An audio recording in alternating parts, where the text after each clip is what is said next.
Hello, I'm your host, Grayson Brulte. Welcome to another episode of SAE Tomorrow Today, a show about emerging technology and trends in mobility with leaders and innovators who make it all happen. On today's episode, we're absolutely honored to be joined by SAE Sustainable Mobility Solutions Editor, Roberto Baldwin. On today's episode, Roberto and I discuss EV charging, its lack of reliability, what the impact is going to be on multifamily housing, what impact will sub-$20,000 electric vehicles have on the market, and most importantly, what's needed to scale electric vehicles. We hope you enjoy this episode. Roberto, welcome to the podcast. Thanks for having me on, Grayson. I'm super excited to chat with you today. It's great to have you here. There's a lot of moving parts in the mobility market. It's very exciting, but also quite volatile. I mean, the last 18 months have been sort of topsy-turvy for a lot of these automakers and for the market in general. Could you believe if the market terms became a roller coaster? It would be pretty intense. It is. I think there was some bets on certain what they thought people wanted, and then the reality is people want something a little bit different, and so it's sort of thrown a few OEMs. It's thrown a curveball for them, and so they're figuring out what they need to do next, and they're moving forward. How do you see that playing out? That there was a lot of global OEMs that went all in on battery. Mercedes did, and they put out an announcement on, I believe it was Friday, saying we're not going to go up 2030. Does that unfortunately become a trend where other automakers say, well, wait a second, because of the demand? I think the demand comes down to the vehicles themselves. When you look at things that, some OEMs that put out, you put out really expensive vehicles and, you're going to hit the top of the market. The top of the market isn't really that big. The luxury market isn't a huge market. And so when you're sort of cannibalizing on your, let's say for Mercedes, the S-Class with the EQS, then you're like, okay, well, where do we go from here? How do we make an EQS into an S-Class? How do we make an S-Class into an EQS? And, I think some of the companies, some of the bets they made, some of the roadmaps were very top heavy, very luxury, very expensive vehicle heavy. And at some point, that market gets incredibly saturated. There are a ton of luxury EVs on the market. What's missing is, a mid-tier and an entry-level EV. Finding an entry-level EV in the United States it's now impossible. We had the Bolt EV from GM that sold over 60,000 units last year, but it's been discontinued by GM as they move towards their Ultium platform, a more robust platform. So, there's all these like weird little growing pains for all these OEMs trying to figure out what people want. And it turns out what people want are less expensive EVs and a robust charging network. The charging network's a big issue. Mercedes, they didn't go. They went higher, and they did a Maybach version of it that they started to roll out. But getting back to the market and affordable EVs, there's two things that come to mind. There's the Model 2. It's been highly rumored. I don't want to give a price or a date because we're probably going to have to push it back based on historical data. And then there's BYD with the Mexico loophole because they're going to get around the tariffs because of NAFTA. Let's say BYD comes to America with a $10,000 or $12,000 EV. How do the U.S. automakers react or even compete? The BYD vehicles that are in Mexico and South America, the Dolphin in Brazil goes for about $31,000. The One Plus goes for about $47,000 in Mexico equivalent. So they're not quite down there, but the opportunity is for them to come in and undercut all the OEMs who haven't produced outside of the Bolt produced a low cost EV. The Tesla Model 2 has the potential to make a huge splash. There's also Ford realizing we need to have an inexpensive vehicle. And Jim Farley came out a few weeks ago. They have a Skunk Works program where they're building a platform for a low cost EV. And so BYD coming in, let's say with a $20,000, $25,000 EV, a lot of the traditional OEMs and Tesla, they really need to beat them to market, to be honest, because you don't want to lose that low end. You don't want to lose that entry level because those people who are buying those entry level vehicles, the people who buy a Honda Civic, they might buy a Honda Accord. They might buy a CR-V. The folks that buy a Toyota Camry, they might later buy a Toyota Highlander. So you're really trying to battle against brand loyalty. Is it even feasible to make a sub $20,000 electric vehicle that has some margin on it? Maybe 1% margin, if that? Is that even possible? I think it's a lot more difficult to get something under sub 20,000, even from an automaker like BYD. I mean, you have homologation, a word that's difficult for me to say for reasons that make no sense. But, you have to worry about federal motor vehicle safety standards, the Clean Air Act, and compliance with safety, cost savings, the EPA working with the ADA, American Disabilities Act. There's a lot that has to go into bringing a vehicle over to the United States. You'll see things like the Honda E, which was a cute little EV that was sold in Japan and Europe. Didn't do too great, but people loved it. If they had brought it over to the United States, it might have done a little better. A nice little halo vehicle, it's going to be expensive, but something to sort of say, hey, this is Honda in the market in EVs outside of the Clarity. The problem is that it wasn't built for the United States. You have to do so many things in order to make it compliant for the U.S. market, which in some instances makes vehicles a bit more expensive. So BYD coming into the U.S. under 20,000, that's a real tough sell for anyone, really. Where, in your opinion, is the tipping point for consumers where the price point makes sense for an entry level? Is there anything in the data that you've seen? I haven't seen data, but I do see people who are looking for that under $30,000 mark. We have plenty of vehicles that are around 35. We have the Hyundai Kona Electric, the Kia Niro EV, the Volvo that's coming. 35 seems to be where everyone's at right now. But I think if you can get under 30, you can get 20, let's say 27. If it's a U.S. built with U.S. built parts, or you lease it, you get that $7,500 credit. You're looking at a $20,000 vehicle, cash on the hood for people.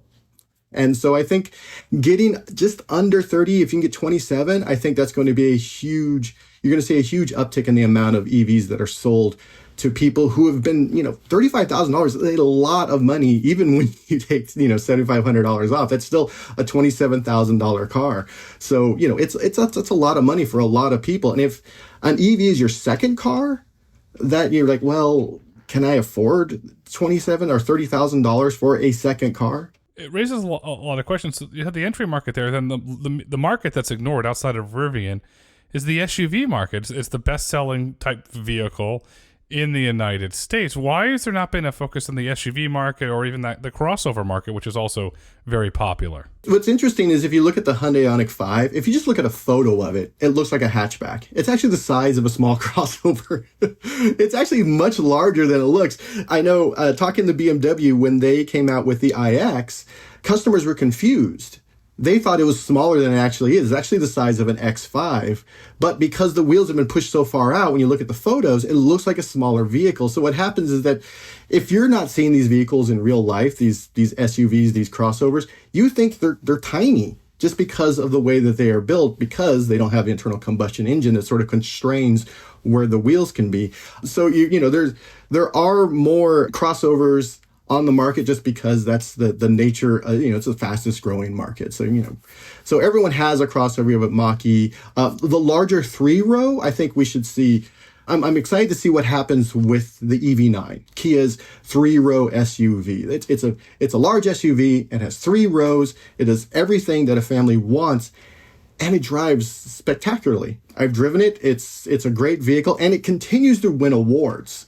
From, the World Car of the Year award, all this EV is coming out that sort of hits all the marks, but it starts about $50,000, which for a family, maybe you can afford that. Fortunately, if you lease it, you can get it down $7,500, et cetera, et cetera. But it is more expensive than a gas vehicle. But yeah, Rivian, I think they were genius when they decided to go for the sport, the outdoors truck market versus, say, trying to compete with the F-150. The F-150 is the F-150. It's the number one selling vehicle for 4 decades, number one selling truck for 4.5 decades. It's a juggernaut. Rivian was smart in saying, well, how about we make a fun sport vehicle that's essentially a Ridgeline that's an EV? And I think they've done really well with that. Yeah, I mean, it's funny you mentioned the iconic. It reminds me of an old VW Golf. I mean, but just a little bit bigger. Yeah, right. It looks like, if you look at the photo, it looks like just a VW Golf. But then you see it in person, you're like, oh, there's so much. It's really roomy inside, but it's much larger than you think. Just it's an optical illusion based on our history with what vehicles should look like. It's funny you say that, because when you re-engineer a vehicle from electrification, in my opinion, you build it from the ground up because you have so much more room to play with. You have a frunk. If some manufacturers don't let you use a frunk, but you have all these really cool ability, and then the electronics are shrinking inside. So there's a lot of positivity. So you have a larger vehicle format inside, but outside it's not really that large. You're right. It goes back to that optical illusion. And the question becomes, how do you get consumers over the optical illusion? Do you have David Copperfield go out there? It's not a magic trick. It's reality. The public will remember that. More David Copperfield tie-ins for brands is what I think we've come up with. I think, what happens is you have to get folks into the dealerships, and the dealerships are, when they look at EVs, unfortunately, they're looking at a vehicle that just needs its wheels rotated every few thousand miles versus the maintenance that you have with the gas-powered vehicle. So, I understand their reticence to sell these things, because long term, it doesn't seem like it's going to be, a money-making sale. And so I understand their reticence to do this. But if, go to the dealerships and if you look at these things, then, you're more likely I understand. And I think one of the things I always say is the largest barrier to owning an EV is that people haven't driven one. Like, once you put someone in an EV and you let them drive it, then they're like, oh, I get it now. I get it. And, after a month of driving it, the range anxiety sort of goes away, and they're like, oh, I understand now. I understand. But it's, you have to get people in that. And the barrier that is that they have to go to dealerships. The dealerships have to be, willing to sell them an EV. And, there's a lot of, and of course, I'm just going to keep harping on it, the charging infrastructure. The thing when I own an EV, and a lot of individuals that do, it's convenience. At the end of the day, it's a luxury product, and it's convenient the way it's priced there. I'm fortunate enough to be able to charge at home, and that makes such a difference. No more going to the Sunoco station, but there's millions of individuals around the United States and around the world that don't have the ability to charge at home. And I was watching the city council race in City Beverly Hills. Charging for multifamily units is now becoming an issue at the local city council levels. What can be done to overcome that? Because on one side, the landlords, nope, I'm not investing in the property. Nope, not going to pay the bill for this. And then you have the resident or the tenant says, no, I really want this land. Nope. And you have this impasse that there's no way to go. And now you're trying to get city councils to put ordinances in place, but that will only apply to new buildings, not old buildings. So long-winded way of saying, Roberto, how do we get charging at multifamily homes? What's interesting is that I've been to Norway, and I've been to Europe a bunch of times to drive EVs, and driving around Norway is such an eye-opening experience, because essentially the meters, your parking meter, the thing you throw, $4 in so you can sit there all day.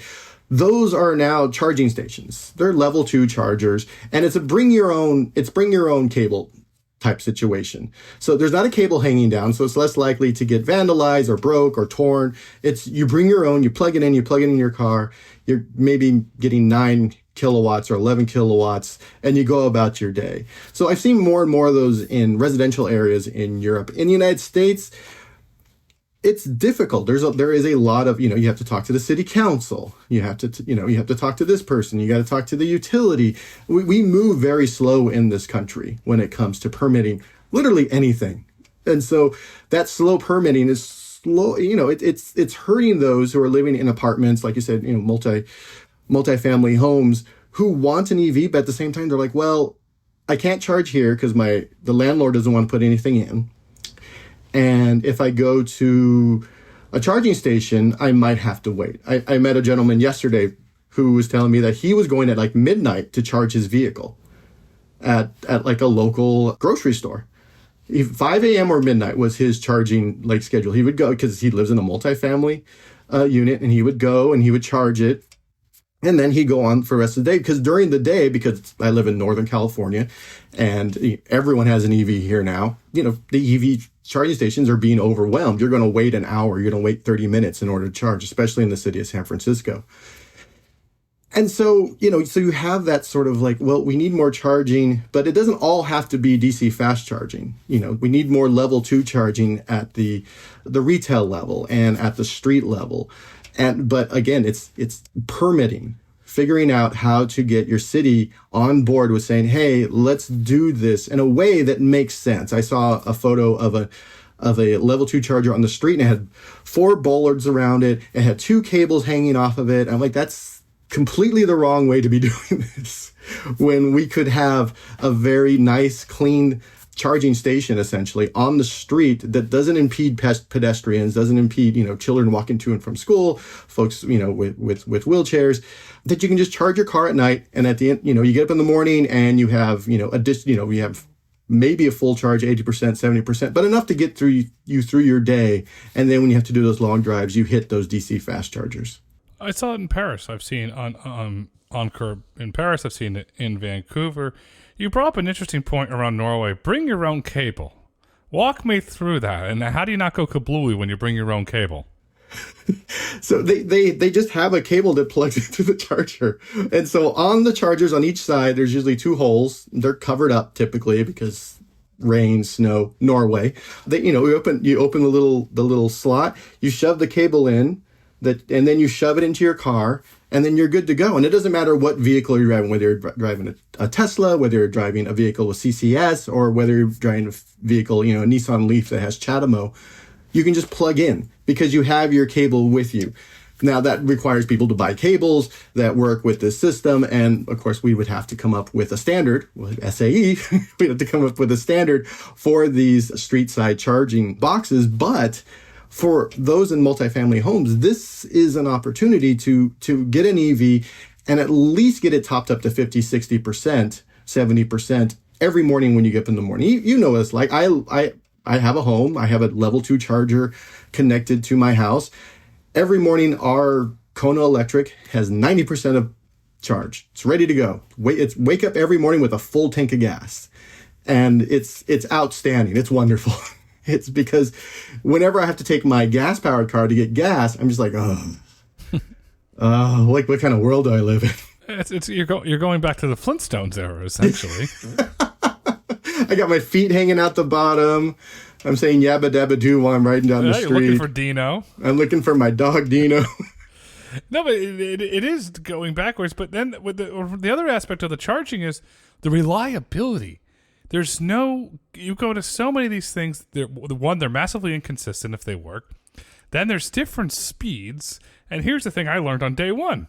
Nobody tells you the more people that hop on. It's not like BitTorrent. The more people that hop on, the slower it goes, not the faster it goes. And boy, oh boy, why is there best practices or some sort of infrastructure? You're trying to convert somebody and they have to sit there for 2 hours at a fast charger because, 1, there's a line, and 2, it's not going as fast. Can put a smart grid go in there? Can some sort of electrical infrastructure go in there and actually speed these things up? I think it's going to be a combination of a few things that really get people on board with EVs, because if you spend decades driving a gas car, you pull up to the service station and it takes 5 to 10 minutes to fill your tank. You go inside, you get a soda or whatever. By the time you come out, it's already done. Plug it in, drive it off. Maybe on occasion, one fuel pump is out. Maybe it's got the little yellow tape around it. You're like, oh, I got to park somewhere else. It's fine. And during the holidays, busy times, you'll have to wait 5-10 minutes, which seems like forever to get gas, by the way. Until we get nearly to that, until we get to the 10-minute charge, there's going to be a lot of people who just are not going to go out and buy an EV. That's just the way it is. So what you need is a more robust charging network. And we have Electri America EV Go charge point. But, you have Iona, which is the joint venture of 7 automakers, because they looked at what was going on in the United States and said, we can't sell cars if people feel like they can't put fuel in them. Why would you buy a car that you can't put fuel in? And that's what a lot of people are thinking when they buy an EV. I can't put fuel in it. Why would I buy something I can't put fuel in? And so they're working, they're going to put 30,000 charging stations around the country. EA is working in order to on reliability for their network. And SAE and Charger Help, we're working on certification in order to train technicians, because we need a lot of people who can work on these charging stations. Because if one goes down, it can't be down for 3 days. And that's what we're seeing right now. If it goes down, you need someone out there within the hour who can figure out what's wrong with it. A lot of times it's just a reset. like your router. Turn it off for 10 seconds, turn it back on. It's good to go. It's ready to give you a charge. But if you show up to a charging station and there's 6 stations and 3 of them are out, that is incredibly frustrating, especially if you're traveling. So it makes, any sort of long distance traveling, it can be stressful. And that's not what people want. They are very used to, I drive, occasionally I'll drive 200-300 miles. But when I do that, I know that along the way, I can just find a gas station and very quickly, fuel up my vehicle. We need that with EVs. And with, battery technology is getting better. We're going to get denser and denser batteries, which means you're going to get the same amount of range from a smaller battery. And it also means people are moving to a higher architecture, 800 volt and higher, which means it's going to charge a lot quicker. And, as you get these more dense batteries that charge quicker, then you're hitting that, right now we're at that 15-minute mark with some of the Hyundais and the Kias. Once we hit that 10-minute mark and all these charging stations have people who can work on them and keep them up, that's when you're going to say, okay, it makes sense. Then we have to get rid of the multi-app nonsense. A buddy of mine, we went to play golf and he rented a car. And we go in, we pull over. It was the Kia. We rented a Kia and we went to plug it in, no juice. We went to 6 of them, no juice. And then I try and look for how's this thing work, and nothing, no QR code. So I finally just Googled. I'm not going to enter the name of the company to embarrass them because it was horrible. Enter the name of the company into Google and how did this work? Oh, you have to download the app. You have to put a credit card in. You have to authenticate. You have to put your VIN number. Yada yada yada. It was a 35-minute experience, and guess what happened? Hell, never rent an EV again because it was the worst experience ever. Because I went to gas, they don't ask for all this detail. I put my credit card and I put the gas, and away I go. Something has to happen there. Yeah, no, definitely. I mean, I think you see right now credit card stations just sort of plopped onto the machines, onto the charging station. They need to be integrated as well as they are in a fuel pump. Mm-hmm. That's, a gasoline pump. They need to be integrated as well. You can't expect everyone to download every single app that you have, every single app that's available in order to charge their vehicle. It's not fair to these individuals. I shouldn't have to give you my information in order to get electricity from you that I'm paying for. It's not like I'm giving you this information, I get the electricity for free. I'm paying you and still you want all this information. Plus you're storing my credit card.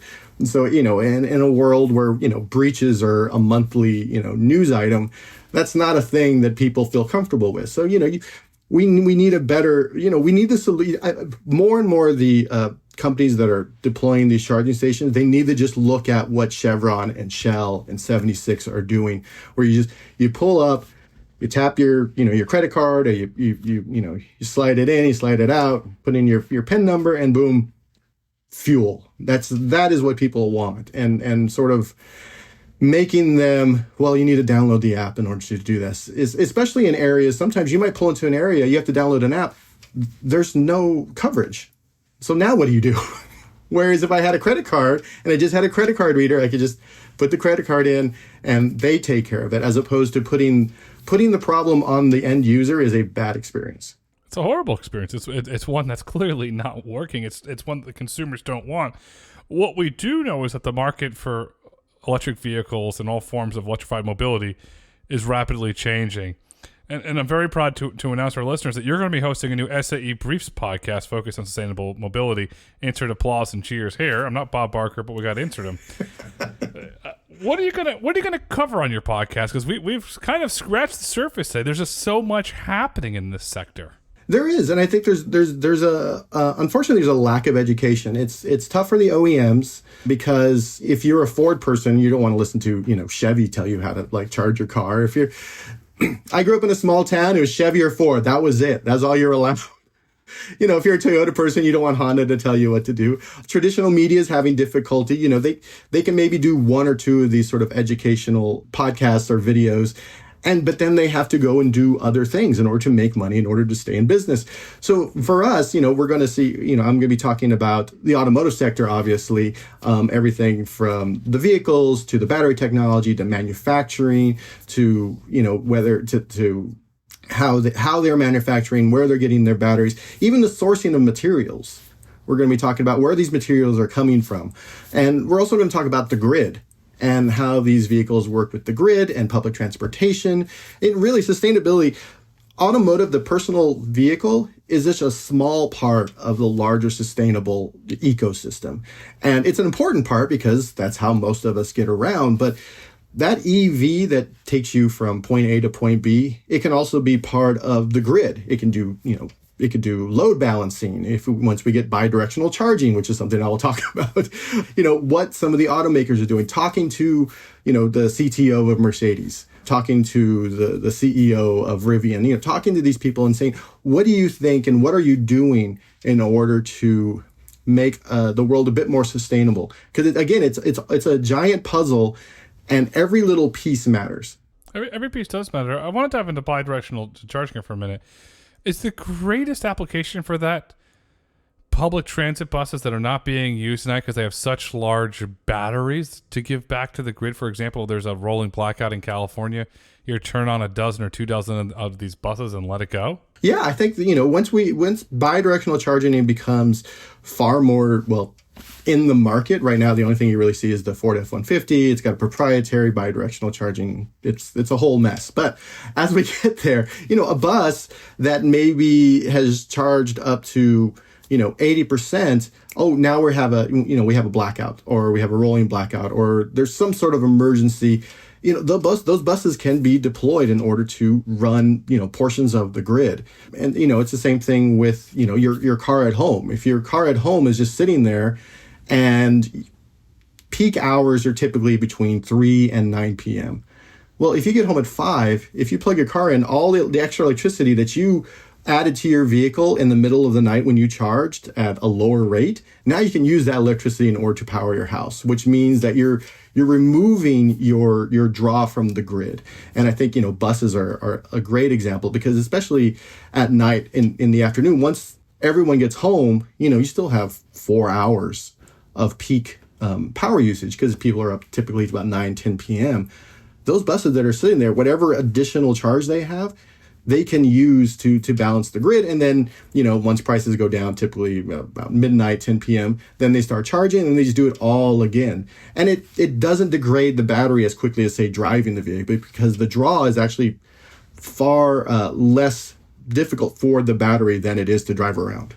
Where does solar fit into this equation? I always feel, and I still feel, that solar can play a big role, especially when you put battery backup with solar or battery storage with solar. But solar plays a huge role because everyone likes to say, well, when the sun goes down, what are you going to do?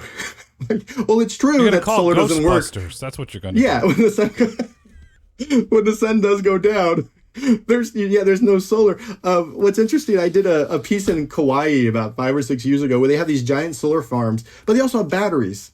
They have these, Tesla power packs there. And so when the sun does go down, all the extra power that's pulled in by solar is being stored. What happens with solar traditionally is that we were getting so much power from these solar cells and from wind and other things that it just gets wasted because there's nowhere for it to go. But if you have batteries, if you have solar in your house and you're charging up your car, you can sell some back, you can charge up your car. It's the same thing at the utility level, where if you have a ton of solar that's coming in, it's a really hot day, which is when we typically have blackouts, you're going to have all this extra electricity that they can't, where do we put it? We can't put it anywhere. Oh, let's store it really quickly in these vehicles or in these, these utility run battery stations, and then deploy it as we need it. So it's cheaper than building a peaker. Peakers are typically old power plants that run on diesel or coal or something. It's usually something horrible. It's never like they never run on like geothermal or anything. Peakers typically run on something not great for the environment. Firing one of those up in order to meet demand, it takes a little while. It's bad for the environment. You have to maintain them. Solar, you put it out, you have the batteries out, and it's far easier to maintain, and it's actually less expensive for the utilities to use. Let's take that one step further. Imagine if all the utility trucks, wagons, vans all had bidirectional on them. They're big. You can start offloading a lot of energy from those. Yeah, when you're looking at vehicles that have 100 kilowatt hours of energy, that is a lot of power that is available. That's a lot of energy that's available to the grid, to a home, to a company. I mean, you might come home, all the vehicles come back to, to your warehouse at 9 o'clock. But if you have an overnight staff, that means you're still running power, you're still running air conditioning or heat, you're running lights. All those vehicles during peak hours can be powering those facilities. And so, bidirectional charging is going to be such a huge deal when it's available at prices that make sense. This opens the jobs question. You're gonna have to have somebody to plug it in, to unplug, especially if you're at a large commercial site, or if you're in an office facility. The chargers being broken, not working, jobs there. Deploying solar, jobs there. Fixing battery storage, deploying battery storage. There's engineering jobs, there's construction jobs, there's CAD drawing jobs. We can go down the laundry list of jobs. The bottom line is it's I'll give you the quote from Senator Scott: jobs, jobs, jobs. It's going to create a lot of jobs. What are some of the most impactful jobs that you see being created? I think right now, especially when we look at the issues we're having with reliability and charging, those charging station technicians, those are going to be huge jobs, because clearly there's a need. Anyone who owns an EV and regularly, goes out to a charging station and comes in contact with half of them broken, 2 of them broken, 3 of them broken, that is a huge job, because we're just going to have more and more charging stations. It's not like we're going to have less of them. We're going to have more and more of them. So we're going to need more and more people in order to take care of those charging stations. And one thing we don't really talk about is software developers. Like someone has to build the software for these stations. Someone has to build the software in order to, to balance the load at your utility company. Someone needs to build the software to make the smarter vehicle, the software-defined vehicle, in order for it to become, more efficient as time goes on. I was talking to the CTO of Mercedes, and he was like, we need rock star developers, because these vehicles that we want to be able to update over the air, over time, which includes updating them in order to make them more efficient, you need good people to do that. And, we've seen some OEMs that have stumbled, some automakers that have stumbled as they bring vehicles out, and the software just isn't quite there. Software is really difficult. And I don't think most people understand how difficult software is, because you're talking about millions of lines of code that have to work together in a way that's automotive grade. It's not your phone. If your phone crashes while you're using it, you're like, oh no, you're kind of bummed. That's a sad day. If the software in your car crashes while you're driving, that's catastrophic. And so, yeah, we need, the software developers that we're going to need is that's going to be a huge issue in the future. Yeah, I talked to a friend of mine, a cybersecurity expert. AT&T, it was a software update patch. It wasn't a hack. It was a software update patch. Think of that. It took off the AT&T cellular network down in the country.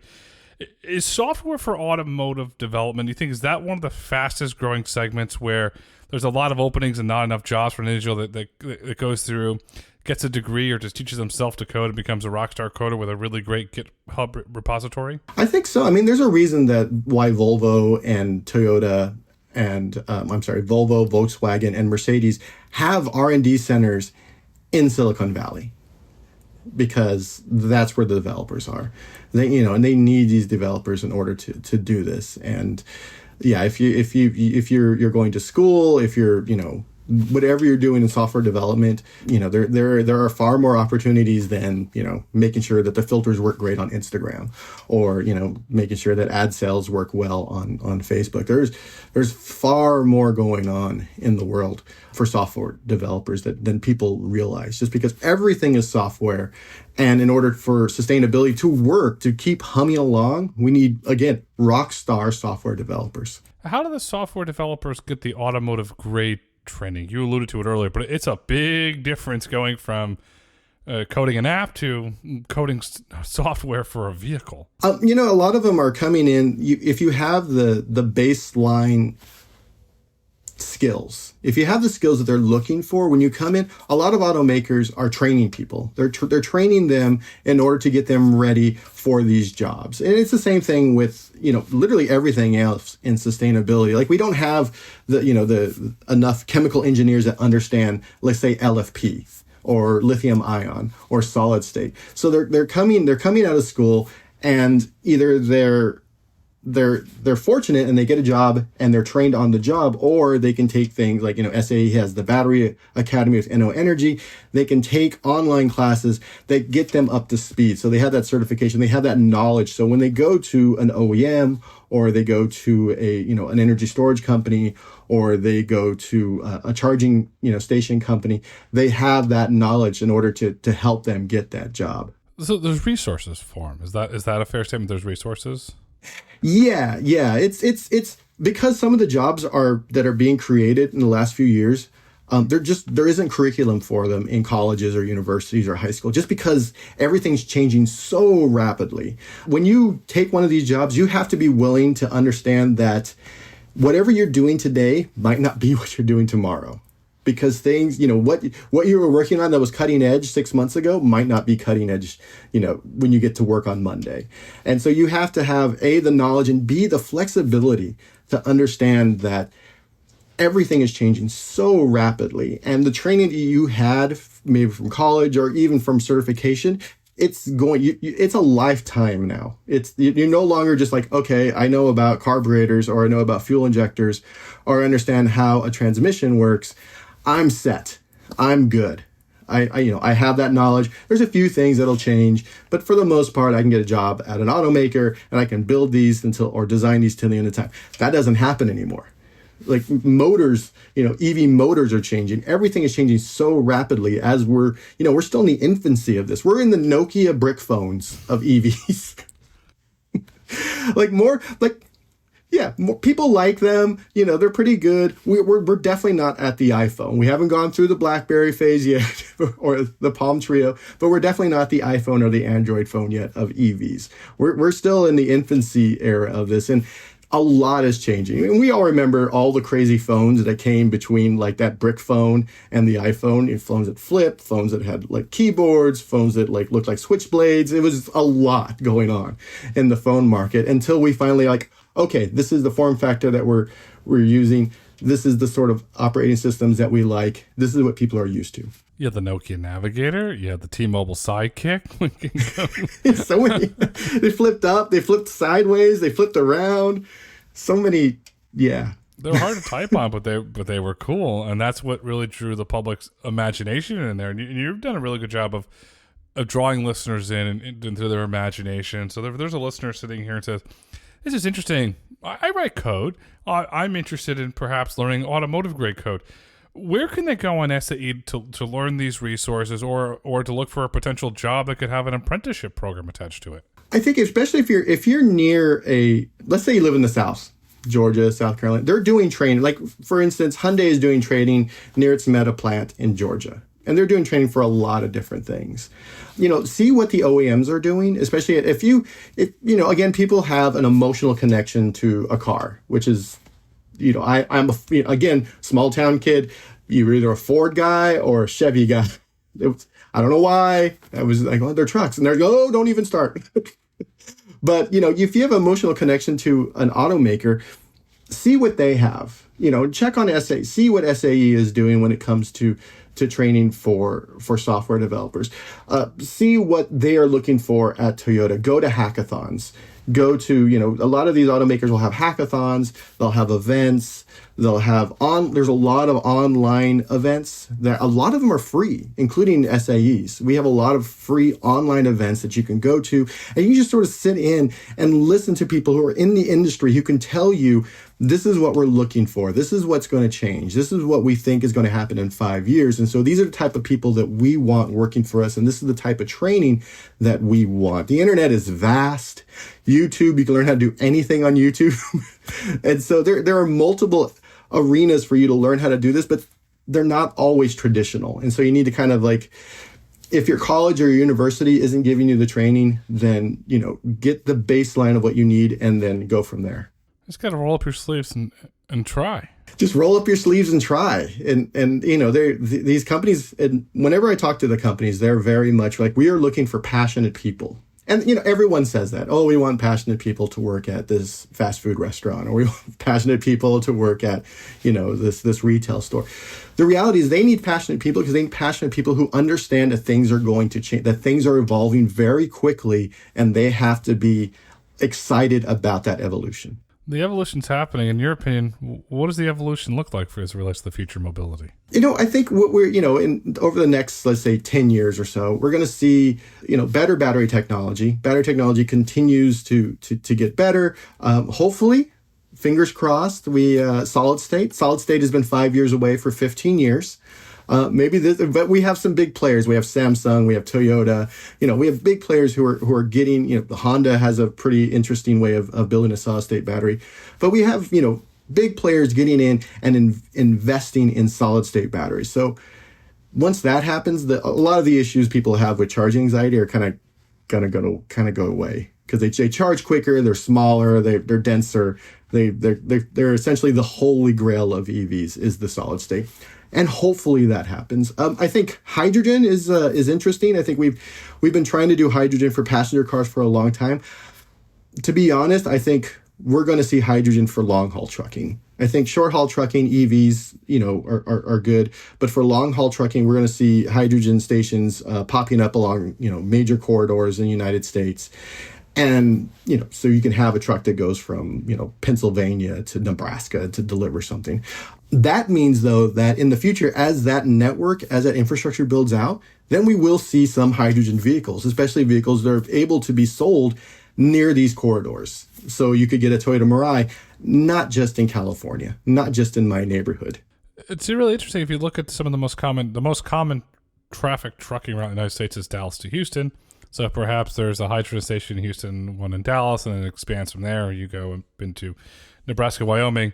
I agree with you about hydrogen for long-haul trucking. It's coming. I'm not putting a timeline on it, but I believe that is the future fuel for long-haul trucking. And if it somehow merges its way into passenger cars, that's awesome as well. We don't know, but we know the companies are continuing to invest and innovate as it relates to the future of mobility. Roberto, this has been fun. I can't wait to listen to your Briefs podcast. For today, as we look to wrap up this insightful conversation, what would you like our listeners to take away with them today? I think the main takeaway is that, yes, EVs are coming. There are some hiccups. Every new technology is going to have hiccups, but there is a path forward that is good for everyone, frankly. I mean, it means more jobs. It means a cleaner environment for your children and your grandchildren. And I'm just going to say jobs again. And it means more jobs. And again, if you have an opportunity, even if you don't want to buy an EV, just go to your local dealership, ask them just to drive it around. You might not be ready. You might still live in an apartment. There might not be a robust charging infrastructure in your area, but just drive one. Just go and drive it. And what's great is a lot of the auto shows now have little loops that you can drive EVs in. Indoors. You can just drive a car indoors now. That's a crazy fun thing. I like that. You don't even need a key. You get a fob or you get a phone. Try one. You can even rent them from a rental agency while they still have them. They're a lot of fun to drive. Go try an EV, drive an EV. Today is tomorrow. Tomorrow's today. The future of sustainable mobility. Roberto, thank you so much for coming on SAE Tomorrow Today. Thank you. It's great talking. Thank you for listening to SAE Tomorrow Today. If you've enjoyed this episode and would like to hear more, please kindly rate, review, and let us know what topics you'd like for us to explore next. SAE International makes no representations as to the accuracy of the information presented in this podcast. The information and opinions are for general information only. SAE International does not endorse, approve, recommend, or certify any information, product, process, service, or organization presented or mentioned in this podcast.